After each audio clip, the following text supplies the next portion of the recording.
মহান আল্লাহকে সাক্ষী রেখে বলছি, এই রায় বাস্তবায়ন না হওয়া পর্যন্ত আমাদের আন্দোলনে আমরা কোন ধরনের বিশ্রাম নেব। আন্দোলন চলবে সংসদে, আন্দোলন চলবে রাজপথে। নাহিদ ইসলাম বলেছেন, একসময় রাজপথ আর সংসদ প্রয়োজনে একাকার হয়ে যাবে।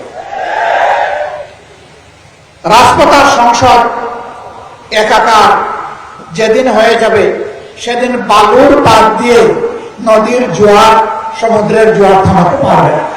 এই মঞ্চে যারা বসে আছেন, তারা জাতির স্বার্থে দেশপ্রেম বুকে ধারণ করার কারণে জ্বলে জ্বলে তিলে তিলে তারা প্রমাণ করেছেন, জীবন দেব, অন্যায়ের কাছে মাথা নত করব না। আফসোস, 2006 সালের 28 অক্টোবর যে খুনের রাজনীতি দিয়ে হাত রাঙিয়ে মানুষের রক্ত দিয়ে হাসিনার রাজনীতির নতুন উত্থান হয়েছিল, তাদের হাতে একসময় যারা সকলেই মজলুম ছিলাম, রাজপথে আন্দোলন করেছি, সংগ্রাম করেছি, তাদেরই একটা অংশ আজকে সরকারে যাওয়ার পরে অতীতের সব কিছু ভুলে গিয়েছে। কেন আজকে এই দাবি বাস্তবায়নের জন্য আমাদেরকে সরকারি উত্থানে আসতে হলো? তারা জাতির সাথে বিশ্বাসঘাতকতা করেছেন, এই কারণে আসতে হলো। তারা স্বীকার করতে বাধ্য হয়েছে, জুলাই সনদ বাস্তবায়নের কার্যকরী আইনি পদ্ধতি হিসাবে গণভোটের কোনো বিকল্প নেই। এই জন্য সেই গণভোটের প্রস্তাব তাদেরই একজন করেছিলেন। তাদের নেতা নির্বাচনী প্রচার অভিযানে শহীদ আবু সাঈদের স্মৃতিবিজড়িত রংপুরে গিয়ে বলেছিলেন, প্রিয় দেশবাসী, ভোট দেবেন দুটা, একটা দিবেন আমাদের মার্কায়, আরেকটা দিবেন গণভোটে। আপনারা সকলে গণভোটে হ্যাঁ বলবেন। এখন তারা বলছেন গণভোট অবৈধ।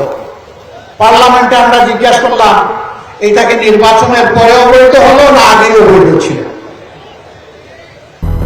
200-র বেশি সার্ভিস ও ফিচারে লেনদেনের সব বিকাশ অ্যাপে সম্ভব।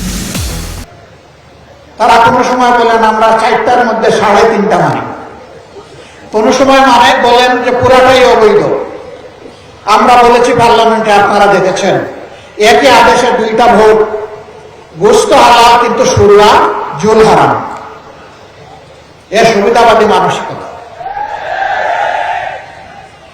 আমাদের সম্মানিত সহকর্মী এবিবার্ডের চেয়ারম্যান বলেছেন, 71 সালে জনগণের রায়কে অমান্য করার কারণেই একটি যুদ্ধ অনিবার্য হয়ে উঠেছিল। যারা রায় অস্বীকার করেছিলেন তাদের পরিণতি ভালো হয়নি। এবারও যারা রায় অস্বীকার করছেন, তারা নিজেদেরকে মুক্তিযুদ্ধের অবিসম্মানিত অংশ মনে করেন। আমরা বলি, সেই মুক্তিযুদ্ধকেই সম্মান করে আবার রায়টা মেনে নেন। এই রায় মেনে নিলে আমরা এই স্টেজে দাঁড়িয়ে এই দাবিতে আর বক্তব্য দেব না।